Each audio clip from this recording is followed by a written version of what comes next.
William Taylor took over as a top diplomat to the Ukraine in the middle of June.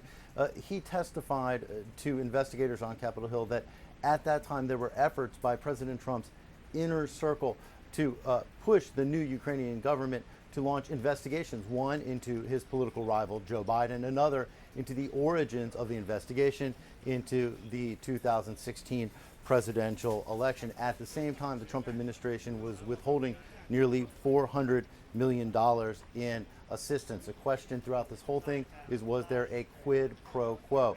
Would President Trump only release that funding if he would get personal political gain by Ukraine launching those investigations? Bill Taylor telling investigators that he was told that those funds were being withheld until there was a public announcement of an investigation. Taylor also discussed text messages that were released a couple of weeks ago. In one on September 1st, he writes this to other U.S. diplomats. He says, "Are we now saying that security assistance and White House meetings are conditioned on investigations?"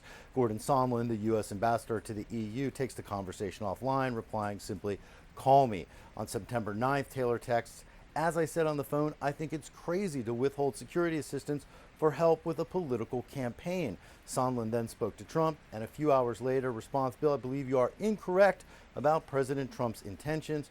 The president has been crystal clear, no quid pro quos of any kind. I suggest we stop the back and forth by text." Sondland testified last week that he was merely repeating what President Trump told him about there being no quid pro quos. Last week, the acting White House Chief of Staff, Mick Mulvaney, confirmed that nearly $400 million in assistance to Ukraine was indeed being withheld, partly because the White House wanted these investigations launched. President Trump has repeatedly called this impeachment inquiry a witch hunt. On Tuesday, he ratcheted up the rhetoric, tweeting in part this: "All Republicans must remember what they are witnessing here, a lynching." There has been fierce backlash all day for President Trump, comparing this entirely legal impeachment inquiry to the racist murdering of African Americans. It's unclear what impact this will have on next year's presidential elections, but a CNN poll released Tuesday finds that 50% of Americans now support the impeachment of President Trump and his removal from office. Jim Spellman, CGTN, at the White House.